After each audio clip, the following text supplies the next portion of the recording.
Hey everyone, welcome back to Guide with Samuel. In this quick guide, I'll break down the requirements to use Bizum in 2025, so you know exactly what you need to get started. Let's dive in. Step 1, you must have a Spanish bank account. Bizum only works with banks based in Spain. Make sure your account is with a Bizum partnered bank like Santander, BBVA, CaixaBank, or Bank Inter. Step 2, you need a valid Spanish phone number. To register with Bizum, your phone number must be from Spain. This number will be linked to your bank account and used for sending and receiving money. Step 3, use the official mobile banking app. Bizum doesn't have a separate app. You must access it through your bank's official mobile app. Keep it updated to the latest version for full functionality.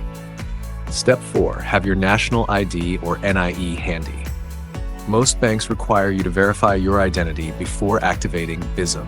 Make sure your DNI, NIE, or passport is registered with your bank account. Optional but useful.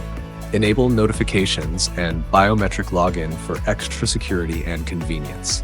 Also, keep your app permissions active for Bizum to work properly. And that's it. If you meet these requirements, you're ready to use Bizum to send and receive money instantly in 2025.